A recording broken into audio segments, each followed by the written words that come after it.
This is a Frank podcast.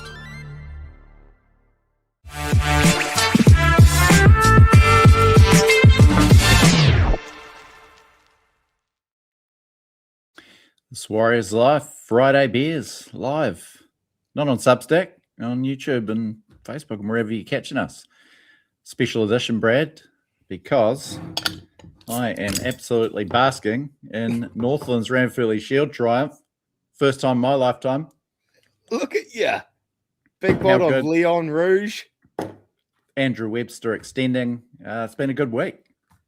Jesus, I mean, we talked about it off. I've never seen this side of you before. Like it feels a little odd, I must say. But yeah, I'd never put two and two together. Northland is a massive part of your upbringing, and they would have been heroes. North Auckland, as it was. Yep, North Auckland. It was. You can see one of my old programs here. They were called North Auckland in the early '90s when I was getting along to Okara Park. It was virtually the only rugby I give a shit about these days. Yeah. But yeah, my first experience of live sport was Dad dragged me out of school on a weekday afternoon for North Auckland versus Australia, David Campese's Australian team in 1990. And got along to quite a bit of provincial rugby before we moved to Queenstown, but loved it. Always followed Northland as they became known. The heartache of second division final losses as promotion went begging. The 97 second division final win over Central Vikings, it was a big one. Hasn't been a hell of a lot to cheer about, a few wins here and there. But certainly kept tabs on their fortunes and tuned in for any shield challenges that they may have had. But yeah, the Ranfurly Shield's always been a big one, Brad. We will talk about it a bit more in depth and how it could relate to rugby league if it was adopted. But Ranfurly Shield certainly holds that magic still. Big win over Canterbury, one of the powerhouses. I worked out, so Northland hasn't had the Shield in my lifetime. Last won it in 1979.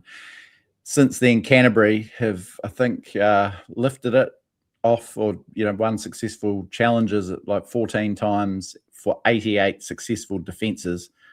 So to come to Canterbury, they haven't even won in Christchurch since 1987, Northland. And to come here and lift it 36-12, I was sitting in the stands and I felt pretty pumped for there's so many Northland supporters there. I guess a lot of them live here or had travelled down, but yeah, they're pretty fired up. You see what it means to the players. It's an early season NPC game. I'm sure they've been pumped to beat Canterbury anyway, but to take the Shield away, there'll be a parade in Whangarei. It's still a pretty special part of New Zealand sport, and it's got me wearing this ill-fitting Northland polo on the pod today and drinking Lion Red Big Bots. So no, I was happy. I was happy to hear it. Not that I have any allegiance to Northland, but I've got plenty of allegiance to disliking Canterbury. And just the weekend prior, I had witnessed, myself and my son had witnessed them lifted off of Otago here at Forsyth Bar. So it was nice that they only got one defensive and it gets yanked out of the hand. I got a soft spot for all the extremity teams in rugby, almost like the Southern Cross, your East Coast, your Northland, your Southland, your West Coast. I like the poles. And it's always been a big deal with those drought breaking. I think Hawke's Bay's won it a few times now, same with Taranaki, but when they hadn't won it for ages, it was a huge deal. Otago as well. It was massive when Waikato won in '93. I think Auckland had defended it like 50 odd times or something. It still holds that bit of magic, the Ranfurly Shield. And I was chatting to Mum about it today. She remembers going along to a full season of Shield defences in 1972. So I grew up on Tutukaka Coast. So did Mum. She lives there now, and she's telling me how Grandpa used to drive the school bus out there. So on the weekends for these Ranfurly Shield defences, he'd load up all the coasties and drive them into town for the Ranfurly Shield defences and back again. So it's pretty cool. Yeah. Brad, oh, that's cool. Well done, Northland. That's a ripper. Wins their first defense. Actually, is that enough rugby? Yeah, more or less, I think. Yeah, when's their first defence? When's their first defence? Next week. So yeah, it's straight into it. It's sort of all the euphoria of winning it. You're like, shit, we're gonna defend this log of wood now. Tasman next Sunday. So yeah, that'd be a tough one. They got to then, if they were to beat Tasman, Waikato, and then counties who aren't going too well at the moment. Apparently that it would be their last defence to take it into the summer, if they can hang on to it that long. But yeah, it was definitely nostalgic. Like I haven't been to any live rugby for a long time.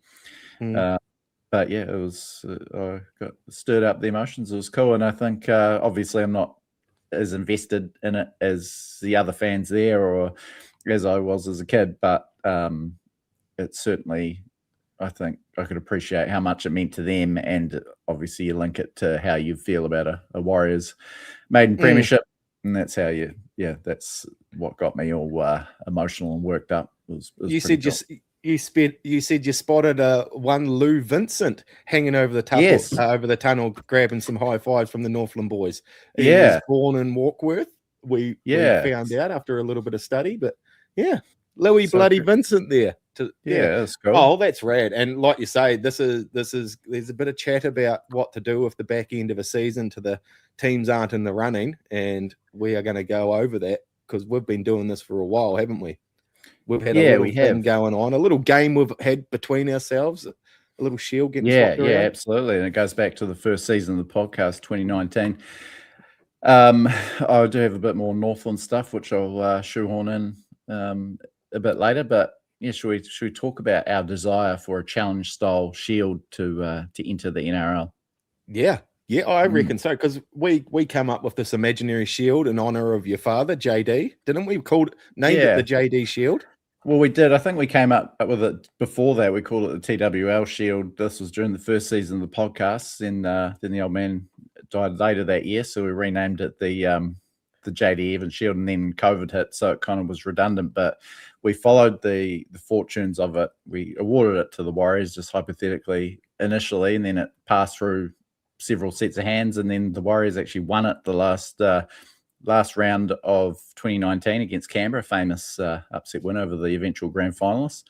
And then obviously COVID, we didn't play at home for almost 3 years. Then I think we passed it on to Melbourne, or Melbourne lifted it in late 2022 during one of the return games. Shared around the league a bit for a few years, didn't it? Got shared around the league. Everyone got to get their hands on the shield and get their photos. So we talked about it early on an earlier episode of Friday Beers this season, and followed its fortunes. Worked out just by chance that the Warriors were going to be challenging Penrith for it over in Sydney earlier this year. Obviously, we lost that one narrowly, but yeah, charting the shield, the hypothetical shield, if it was to have passed on. So you only defend it when you're at home. The Panthers held it for another couple, lost it to the Broncos of all teams. The Broncos only win their last 100 games, pretty much. Then Broncos lost it. But that's to what the shield does to a team, doesn't it? Like a struggling team. But really, like the Broncos knew what was on the line that night, and it was more than just a game. They were playing for the shield. Yeah, they were. And Newcastle they held it against the Titans. See, that's why the Titans lifted only 36-26 out of contention Titans, but that shield fever. Oh, you grow another leg, mate. Yeah, and so that you could see something special from Manly tomorrow. Manly, their season's fallen apart. Fosball's floundering, but Manly, with the shield on the line, you might see a bit of a second win from them. So Manly are playing for the shield. They would just about hold it over summer then, wouldn't they? Yeah, they would. Well, the winner tomorrow. Yep, the winner tomorrow will hold it, because both of them. Or does Manly have a game next week before they play us? We play both those sides in the next 2 weeks, but over here, so they're not shield challengers. Yeah. Actually, so the Manly would have to put it up against the Dragons in round 26 should they win. Suddenly that becomes a big game, when otherwise it would be a complete dead rubber. Exactly. And that's what we're talking about. Exactly. I mean, it would take a long time for it to build into something for the NRL, for people to give a shit. Like, I mean, there's lots of rivalry trophies. I know the Michael Moore trophy. Michael Moore Trophy's huge with Warriors and Storm. It has a lot of prestige, not so much about winning it. I suppose it's about celebrating the late Michael Moore and that tragedy, and lots of other trophies like that and rivalries. But I think if you could pull out one of these old defunct shields or trophies that used to be awarded in the Sydney Premiership, and then just hype it up. Just get your PR team onto it and make it mean something. The one that I'd like to see, and I don't know, because that's the hard part, is having it have meaning right from the outset rather than it being a piece of junk getting swapped around. But the way the NRL and sporting across Australasia has got behind Jai Arrow, I'd love to see the Arrow Shield and the Rabbitohs start with it next season, and then you're playing for the Arrow Shield. It's something this generation's all buying into, so they'll be wanting to play it, and then all of a sudden the next generation will see how much meant to this generation of player. I don't know. That would be my best guess, but I don't know. We've still got a bit of work to do. I've got a bit of Remu. Wonder if I start whipping one up. Just take it along to the South the first home game next year and go, look, just you guys are playing for this. Yeah. Explain what it means. Done. I could router the edges and give it a bit of a sand. Yeah. I like the sound of an Arrow Shield, and I reckon I think that's the only way to fix what people think is or one of the few ways, either that or just death match. Bottom 8. Every losers only go through to the next week and just play one team to death. And if you lose that 4 weeks, you are the wooden spoon. Just full death match series for the bottom 8. Only losers go through to the next week. I'd just love to see something like that. Like, I think, Ranfurly Shield just adds so much. Like, it doesn't it? And it's, it's 120 years of history behind it. But essentially, it is just, the games are meaningless except for competition points. Well, look at what it's done to you. I didn't even know you had an interest in rugby at all, and you are fizzed up, proud as punch all of a sudden about a stinking shield game. But that's the meaning of it, what it means to New Zealand. Yeah. Well, I mean, so I've got a handful of sporting things that I care about. Which team winning it, like winning the ultimate prize. Yeah. Number one, obviously, would be Warriors Premiership, which hasn't been ticked yet.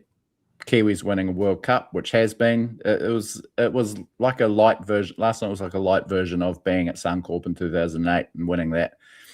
It was obviously a massive upset.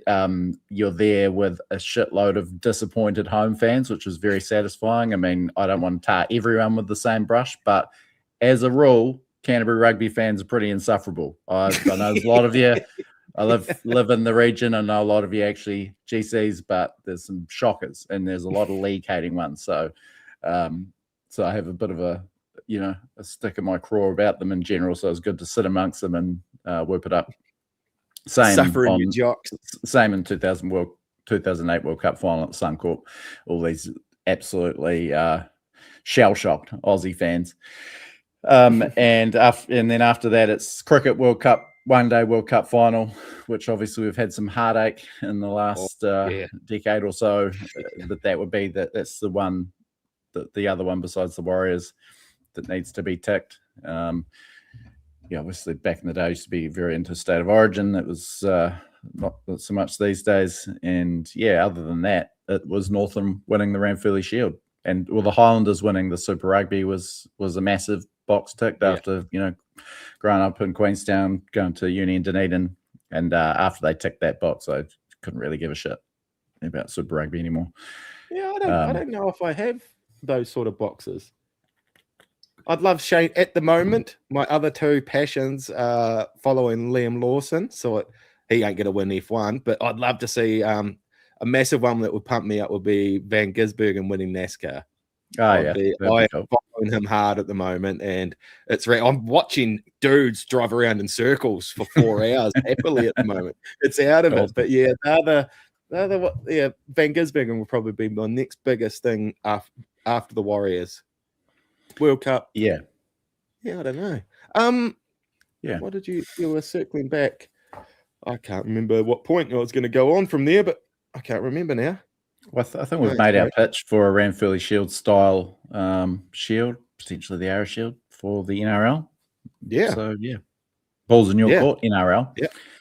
Cut and paste it. Yeah. Okay. Wait. How much do we don't need any money for it, though, do we? Do we? Will we ask for a little? Maybe. I don't know. You keep your receipts for your expenses and putting the actual. Yeah, if they can pay for expenses, they can have that idea. Yeah, postage. Sweet.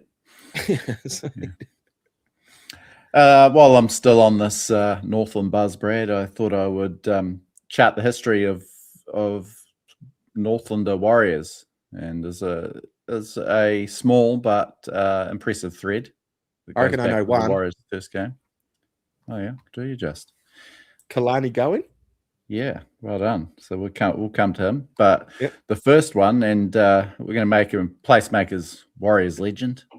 Oh yeah, you've got some apologising to do. You were too busy. It was the other night. Yeah, and no Brad to help steer the ship, and Keith and Fonzie was all go. So we missed the PlaceMakers Warriors legend. So I'm happy to be able to bring this one up, and in honour of Northland's Ranfurly Shield triumph, we've got great Northland Warrior, and one for the Warriors fan train spotters, Jason Mackey.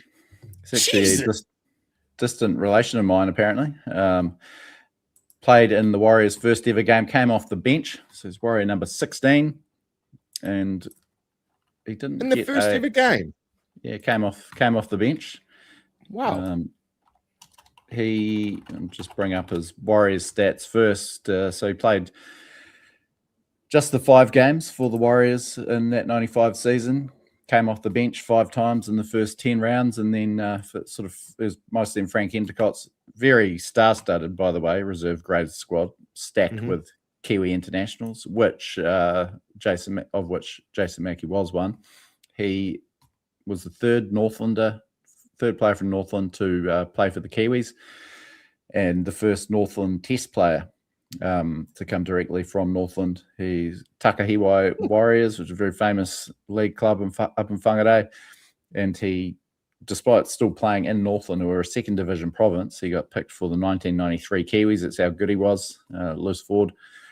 And went over on that tour of Britain and France, played a test against Wales, and in several tour matches as well. It was a bit of a try scoring freak on that tour. 11 games, 8 tries, including in that test against Wales, and in the test against France. Why was he so? What he must have come with, to get a bench spot in that team first game. He must have come with a bit of. Pretty highly regarded. I mean, just to make the Kiwis from Northland, even in those days, was massive. So he played all 5 tests on that tour as well. So, what age was he? I hate to put you under this. No, you're right. What age was he at that first game for the Warriors? He was 26, so sort of in his prime, and then just sort of faded away. Played with Auckland City Vulcans in the inaugural Lion Red Cup '94. So as a lot of our Kiwi players did, Gavin Hill and the likes, Dwayne Mann in that bridging '94 season after signing, but before the Warriors entered in '95. And he parted ways with the club midway through 1996. So faded off the map fairly quickly, but little niche in Warriors history. So a massive niche in Northland Rugby League history, and he was inducted to the Northland Sports Hall of Fame last year. Jesus, that's pretty cool. He must have been a good footy player, like making the Kiwis. Like back in the day, imagine he was around these days. He probably would have paid 10 years of NRL, wouldn't he? But those opportunities would have been there for these very players early. back then. Yeah, Oh, hopefully he's doing well these days. Jason Mackey, well done. Yeah, I'd love to know where he is now. Legend of the week. Absolutely, because you're obviously not having the same sort of development resources Northland Rugby League, particularly in the late 80s, early 90s. So he's obviously a hell of a talent. Development resources. What were they? They would have had 2 tackle bags and 4 of the 8 corner flags. I tell you, I've caught a bit of a glimpse of some of that rugby league there. Takihiwai Warriors, Portland Panthers. It is savage back then, probably still is now. And so I'm sure he was certainly tough enough to handle first What was the grade Portland rugby league. team you just mentioned? The Panthers. That sounds dangerous, that team. They sound like they could hold their own. The Portland Panthers. Yeah, Jesus. Got visions of big corrugated iron fences and that sort of thing for those games back in those days. But I'm going to run through, Brad, the other ties that we have to Warriors have to Northland. So Owen Guttenbeil actually born in Whangarei, and he is a Portland Panthers junior, very young junior. I think like a preschooler, and then moved to Auckland and came through the ranks with Stacey Jones at Point Chev. One of your favorite obscure Warriors, Brad, Carl Tamata, Whangarei born. Adam Blair from up that way as well, Whangarei Boys High School product. Yeah, he's probably the greatest product to come from Northland. He was the second to play tests. Obviously didn't play well in Northland, but certainly a product of that region. Elijah Taylor, Taranaki born and moved around a bit as a junior, but he went to Kaitaia College for some time. Good rugby player apparently as well. Paul Turner, Whangarei born, bit of a live wire. Could have been. I was pretty excited about him for a time. Didn't quite pan out. As you mentioned, Kalani Going. So he's got the strongest ties to Northland rugby, obviously. Grandson of Brian Going, one of the famous Going brothers of the 60s and 70s. So he's the grandnephew of the great Sid. And Brian didn't play for the All Blacks, but he was a New Zealand Māori rep and North Auckland legend. He was so Kalani was premier captain of the Mid Northern Club and played 10 NPC games for the Taniwhas. And then before switching to league and obviously leading the Warriors to that New South Wales Cup triumph last year, and then moving to Penrith this year. And of course, James Fisher-Harris, our current co-captain and Kiwis captain. He's from the Hokianga, tiny little town up there, Rawene, and played rugby. What does the Hokianga encompass? Is there any towns? Quite small, so obviously Hokianga Harbour, and all quite small, east or west towns up there, west coast of Northland. Okay, yeah. So all quite little places. Yeah. Oh, it's heaven up there. I love the far north. Yeah, it's that time I come amazing to visit you up there, being from the west coast of the South Island, the far north to me is exactly the same as that, but warm. Same outlook, same scenery, same trees, same forest, lush. Yeah, but a better temperature. I love that joint. Yeah. James Fisher actually played rugby up there till he was 15. Then he went to boarding school at Whangarei Boys High, and that's where he got on the rugby league buzz, and then snapped up by Penrith at, I think, very early 16 or so.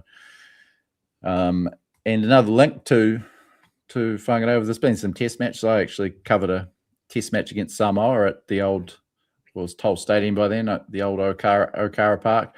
Is that the one with the big embankment, the big steep grass on one side? Yeah. Okay. Yep. And the Warriors have actually played a trial there, 2016 pre-season trial, and one of the most god-awful strips I've seen from a Warriors team that I had to take an image to share on here.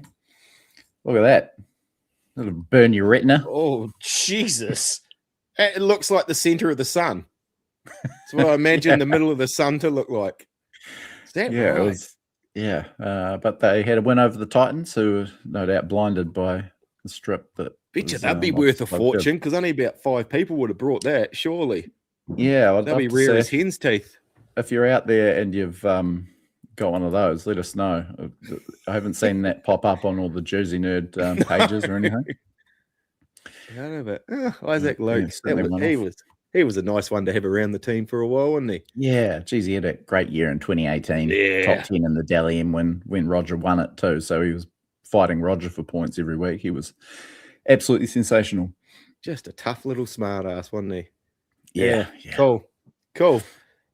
So that's my little history of Northland might have missed a couple there, but that's all I got. No, for today. as far as from what I can recall, I think you got Yeah, I reckon you got all of them. As far as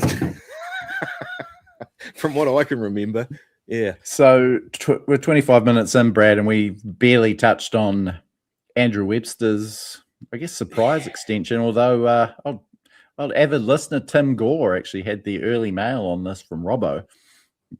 Ran into him at the Broncos game, got the scoop. Robbo, Spiky yeah, Robbo, the owner Robbo. Guile's dad. I don't know. He's got the same haircut as Guile off of Street Fighter. Yeah. So he got the scoop and really hit us up, and I was like, took it with a grain of salt. Old Timmy Gore can tell a tall tale or two. Yeah, well, those firemen, you can't trust them. They're 4 days on, 4 days off. They don't know what's going on with this world. You're not going to take his word as gospel. But yeah, he was on the money, and so he's already tied to the club for another couple of years, a 4-year extension, taking him to 2032, which would be 10 seasons in charge. Very long extension, so we got him for another 6 after this year. That's almost unheard of. I mean, is that too long? I don't know. I just love. No, it's not too long.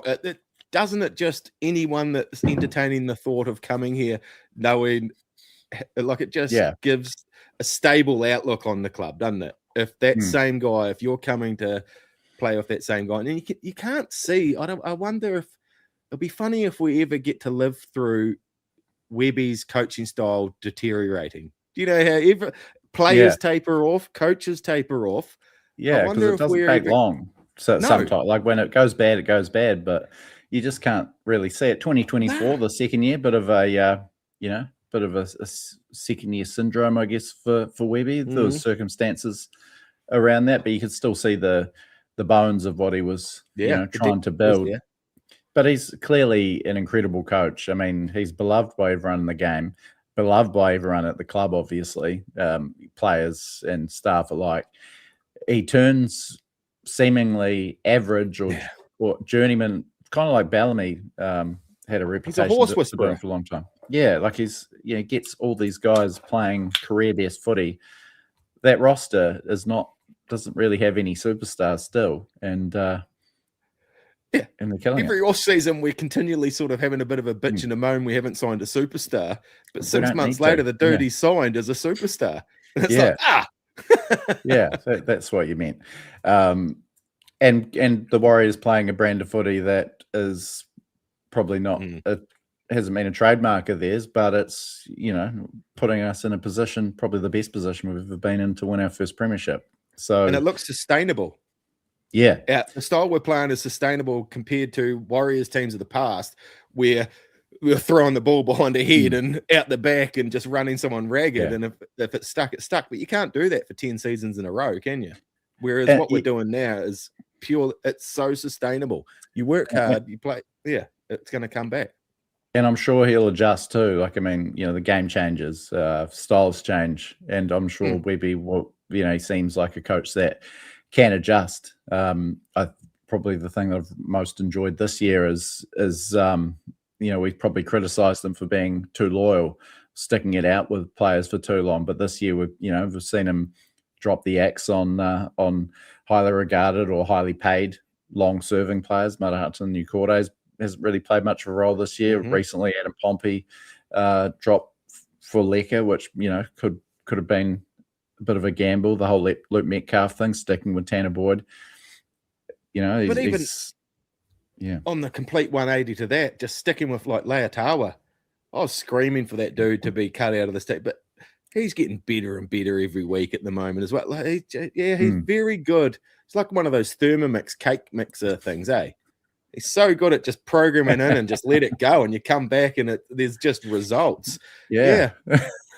Unbelievable. What an analogy. And just to put up a graphic the other day. I'll see if I can find it actually. But so he's only a few games. Actually, the game will be at Brad. Is that his winning percentage one? Yeah, but so we're up there for the last round game against Manly. We're up there for PlaceMakers Legends lunch. And we are again now that you've done that legend tonight. Jesus, if you hadn't put that out this week, we might have missed out on our seat at the table. Might have been standing outside looking in. So that'll be Andrew Webster's 100th game in charge of the Warriors, and the second to reach that milestone after Ivan Cleary, of course, who's way out in front still on 154 games. But yeah, so it has been hard to be a long-serving Warriors coach. He's the only coach to make it to the end of his fourth season. Daniel Anderson and Stephen Kearney departed during their fourth seasons. How many players have we had play over 100 games? Chanel was 32nd, then Dallin, so 33. And we've only had two coaches going to play be there for 100 games. That must affect a team, eh? So 30 players have been through. Yeah, that's out of it. Only one coach, and players can play simultaneously. But yeah, we are at the lower end of the scale. Coach plays every week though. They're never out injured.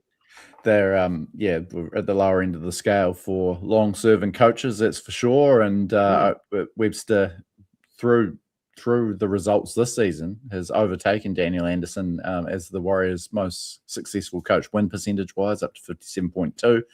Obviously, a loss would just about bump back down below Anderson this week, who's on 56.5. But yeah, after that, you got Ivan Cleary at 51. John Money actually won half of his games, despite being regarded as a failure. Obviously, a lot more easier games than that bloated comp back then. And then everyone else is in the 40s, 30s.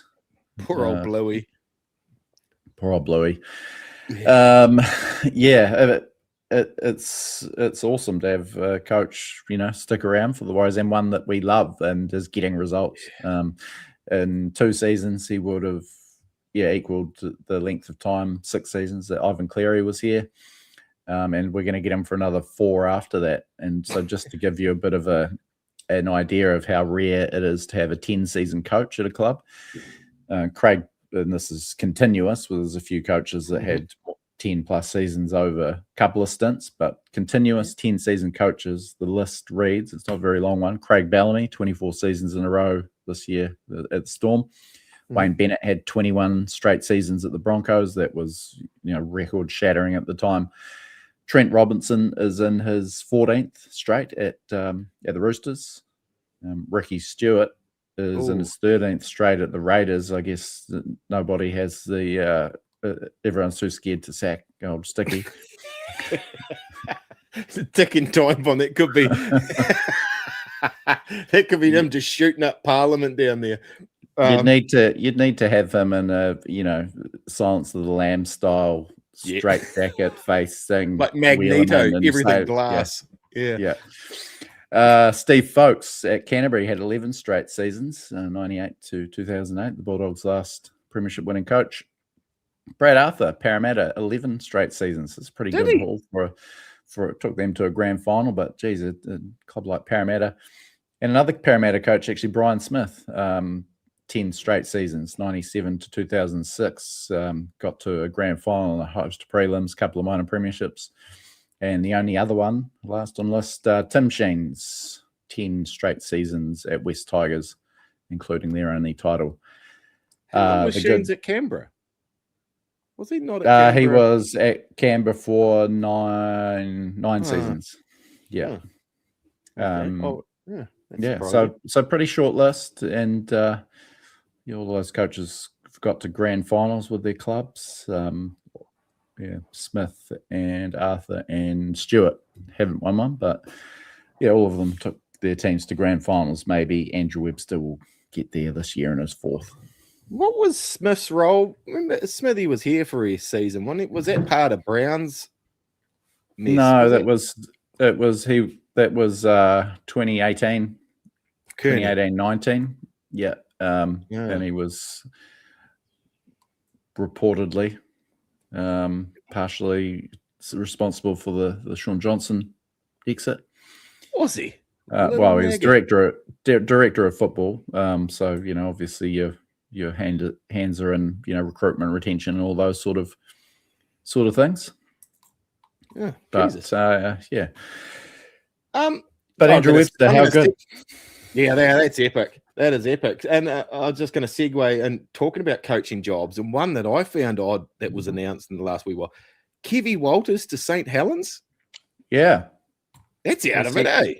He has had a stint over there. He was at Catalans, I believe. Was he? Oh, so he knows what he's in for. He'd probably just like the history of the club. That's why he'd go. But it's 3 seasons, isn't it?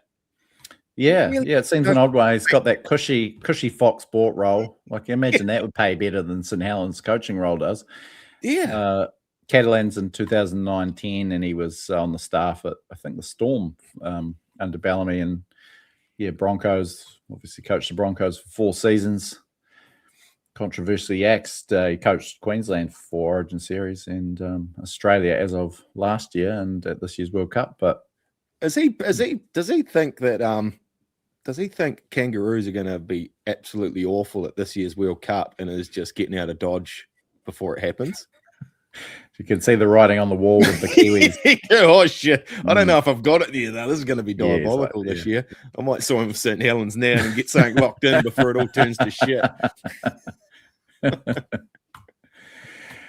Yes. Yeah, Kiwi. sweet. No, that's super exciting. Obviously, Andrew Webster, it's a great sort of feel-good story ahead of the finals. And couldn't be happier to have him at the helm. I've spotted a dude on Reels. Have you seen that guy on social media or something lately? I can't remember. Is it Big something? And he does all the AI with the Warriors and Big Les, is it? No, not Big Les. Big Punny? Big Pun or something? I don't know. I don't know. I'll try and tag you in on one, but I seen one of him and Webby doing AIs them doing all these like hip hop dance moves and that, and it was him and Harris DeVita dancing together, celebrating their re-signing. It was quite funny. Quite funny. That's the other big news of the week. Chanel Harris DeVita surprise re-signing. He just re-signed for a year not long ago. We kind of thought he's just a year-to-year guy, does things a bit different. And he goes, yeah. There's the compressor, mate. Yeah, it's bloody, what is the time? Like clockwork, that thing. Yeah, 20 to 4. No shit. And then, a bonus 2-year extension. So he's having a great year. It's great to have, these halves locked in, particularly with a few leaving. Hansen, Chick Cleary, unexpectedly going Cleary, and Metcalf, obviously. So, why not? And that's a budding club legend. That's a little soundbite I took away from interviews of him talking about that. Why sign the 1 year and then go the 2? And he said there was money, there was cap space available all of a sudden because guys are leaving. So I wonder if that 1 year was actually more the Warriors offering him 1 year at that stage, as opposed to him being this, because we thought it was this flossy, flamboyant type of contract when he goes, writes poetry and all that. Thought it was just him being him again. But I wonder if the cap space was there, and then it's like, right, man, we can keep you for longer. Let's do it. It got me reminiscing about the first time I met Chanel Harris DeVita, Brad, and just bring up this pop up earlier. Big league story I did with him. So it was after I was up there covering obviously an NRL game for Big League, but they played the NYC back then before every game, and there was a bit of hype around young Chanel. So I wandered around the outside of Mount Smart with him after his game as he was making his way to his family, and had a chat. Such a nice young man he was then, as he is still today. Yeah. And didn't kind of, he was pretty hyped up as a potential heir apparent to Johnson.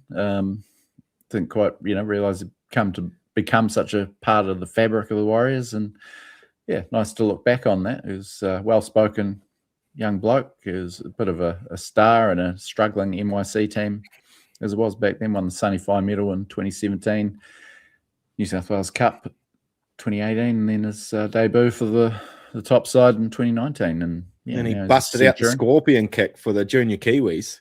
Yeah, that's right. That's what propelled him to limelight, wasn't it? That scorpion. Went we should tag that somewhere. Like, it's out of it. No, like people talk about Sopawonga turning his back to a defensive line and kicking it behind him. This dude literally kicked it from behind him, running forwards. It was one of the most crazy plays ever. Level head, absolute keystone player for the Warriors, isn't he? Just one of those keystones you need in place, and put everyone else around them.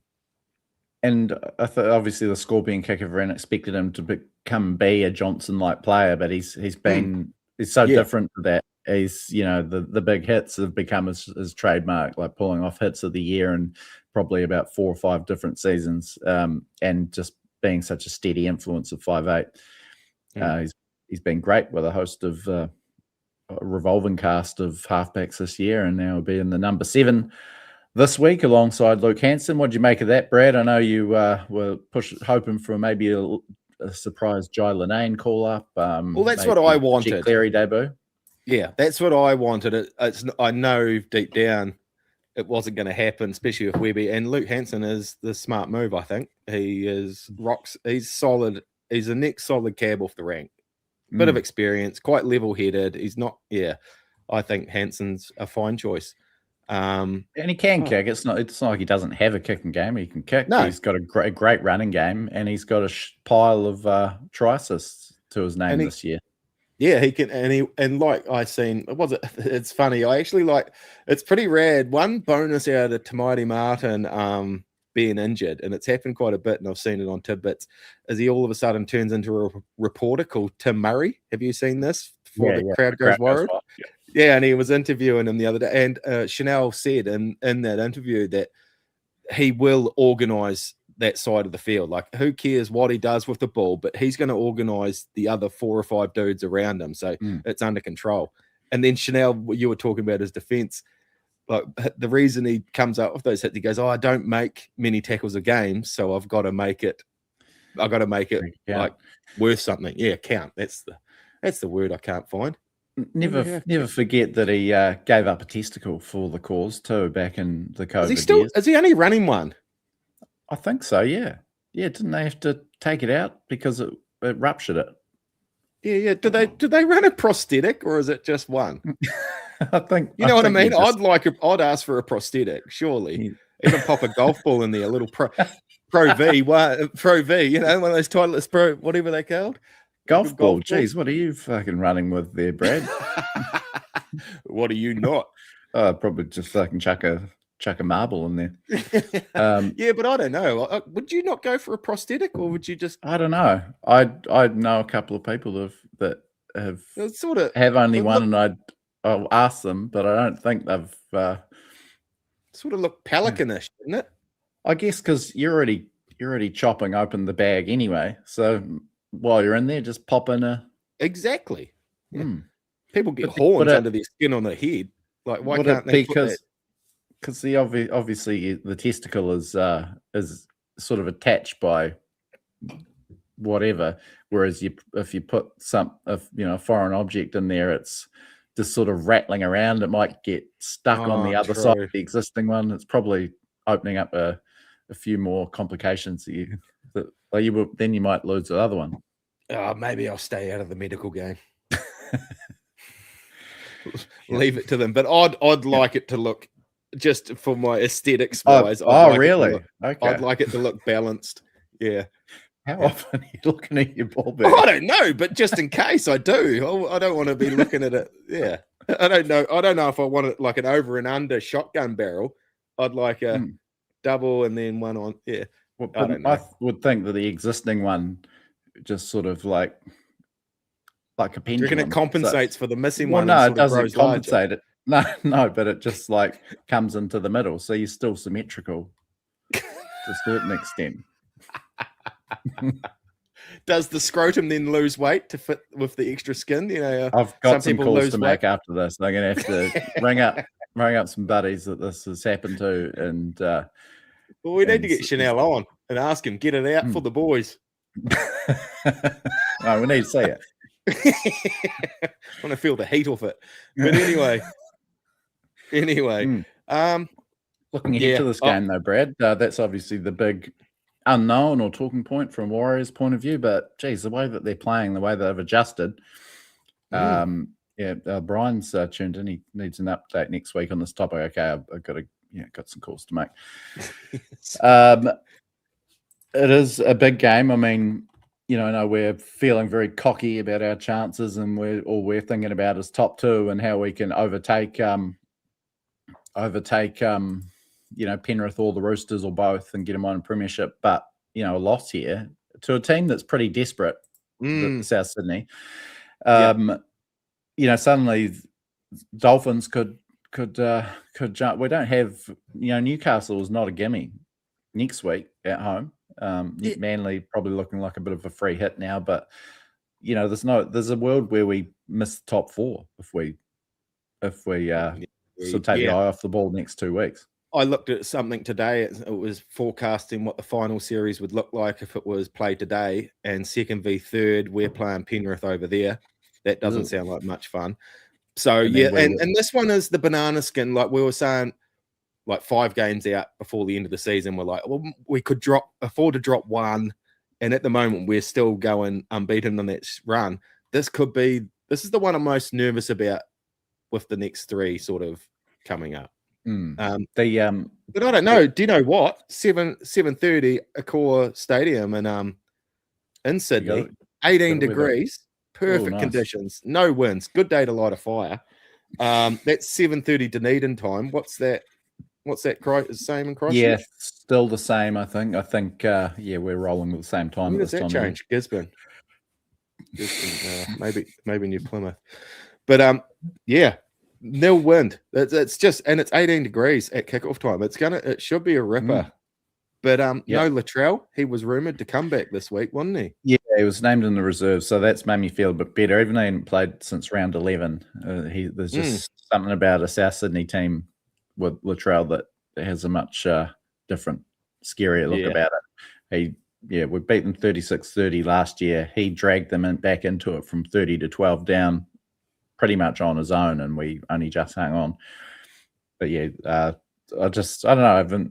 I haven't really been that impressed with Souths week to week this year, and even their wins have been a bit patchy. Coming off a good win over the Bulldogs, you kind of think the Bulldogs cocked that one up. Yeah, Alex Johnston who scores tries for fun against us, but then you got Dallin who's only conceded. This is a crazy stat that I can't believe no one else has picked up. His opposing wingers have scored 2 tries. All season. Tries. So all wingers score tries. So all wingers must concede tries. But Dallin just isn't. 2. That's crazy. And it's the whole edge, obviously. But Dallin, the maligned Dallin, defensively and probably Dr. Jam. Yeah, but it's crazy how little we're conceding to those. I just don't know. I hope history doesn't come back to haunt us and Ewan Aiken just has an absolute blinder, tears us apart. I hope he doesn't really get up for this one against his former club. The 2022 Simon Mannering medal winner. Fun fact, Brad, I don't really broadcast this that much, but I was told by a high-ranking Warriors staffer that in 2022, obviously a tough season for the club, last COVID year, they were, struggling, that they actually used the King's Container Crew, this Warriors Life player ratings, to help decide the winner of the Player of the Year award. And is that serious? Yeah. No shit. That's a string to your bow. Because I haven't had anything to do with that. That's all on you. Good work. Yeah, but they really, obviously, it was a tough year to, who would you even you'd think Ewan Aitken was even that good that year? It was a tough one to decide. Yeah, when listening to the podcast that you boys done the other night, I was surprised that Ewan Aitken had took away a bit of trophy, like a bit of silverwares. Yeah, silverware. Jeez, this is the end of the week, and I've been dealing with numbers and rondo and jib and piles and bracing and lintels, so the head's a little bit cooked now. Speaking of former Warriors, Brad, Ed Cossey on the 6-man bench for the Rabbitohs. Oh, is he back to 6-man bench? Is he? Because he did play a few, but what's the other who's on the other wing from? They've got Campbell Graham and Alex Johnson, so a couple of star-studded wingers. Jeez, what a luxury to have to push Campbell Graham out to the wing. I know. He's a great centre. Yeah. Talis Duncan filling in the centre still goes pretty good too. Yeah. And if we get, what's TAB before we finish up on this game on Saturday, and I can shoehorn another yarning. What's the TAB saying for this one? I think we were 150 to open, and haven't moved too much. $1.55 for the Warriors. 250 South Sydney, a line of 5.5. I think we're pretty good value there. I think we should. Yeah. Big contingent going, do you think? Yeah. Is it well supported there? I mean, it's at the core stadium, so it's a bit soulless anyway. But I think the Warrior Nation are talking up. Richie and the boys, Souths. I mean, they're a well supported club, but I think our boys make a lot of noise. The Tupperware shaped sort of toy. Can you bring it down and give us a bit of a lowdown, Brad? Every doctor's surgery had this when we were growing up, didn't they? Yeah. You pull it apart and all the shapes come out, and then you tuck them back in. Yeah, I think this was the wife's as she was growing up, and kids. It went through our kids. I can't remember. We were missing one shape, but I can't remember. Everyone's saying that. I wonder if is it just a Kiwi thing? Is any Australian viewers saying this?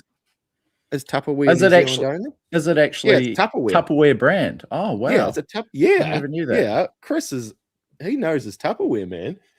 He got that, and you probably got that juice thing that you peel the little, that juice bottle everyone, and the cups, and Tupperware. It wasn't just baking goods.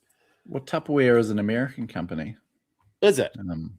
Founded 80 years ago in Massachusetts, just off the top of my head. Remember your old lady getting hustled for Tupperware? Some chick comes around to the house on a Wednesday night, and there's eight ladies there getting fleeced for cake tins. The Tupperware parties, famous. Yeah, Tupperware. So I most Fridays, just before I go to bed, I try and just get my high score again on that. I think I'm down to about 12 seconds. Triangle fucks me up. Imagine that, like they have those Rubik's Cube competitions. Just smashing out a Tupperware globe. Oh, shit. Cup stacking. Brad at the World Champs. Fucking smashing some Korean 16-year-old. Not all fun and games at the Larking household recently, though, Brad. You've had some personal admin pain, which I'm about to go through in a couple of months' time. But you're in the weeds with it. Yeah, it arrived in the mail yesterday, and I was going to start yesterday on it, and I just couldn't even bear it. I couldn't bear starting. But I've got a new credit card sitting on my bench that needs. What is it called when you get it up and running? Update, activating, and then activate. Yeah, I've got to filling in every single thing that's attached to that credit card. Yeah. Is it your personal or your work? Your personal or personal? Oh, so Tracy's not even helping me. I'm going to have things running out. I'll go put on bloody Seinfeld on Netflix, and I'll have to re-enter a bloody credit card number. And all of a sudden, the PlayStation thing's going to shut down. Sky, I better not lose Sky. Shit. I'll be in deep poo. But so I've got a lot of admin. But it's weeks, isn't it? Yeah. Oh, yeah. You think you've covered everything, and then something else will pop up. Oh, your credit card's expired. Yeah. Act now. All of a sudden, the tires in your truck just deflate. It's like, what you need here? Your credit card's run out before you can pump it up. Is this the longest running non-rugby league related thread on this podcast? Credit cards expiring. I feel like we've been talking about this for years and years and years. Yeah, this is, and no one else has supported us on it yet either. We don't get many comments. They must know how to do it. I know. It's like, what are you talking about? It's a piece of piss. But so mine expires in November.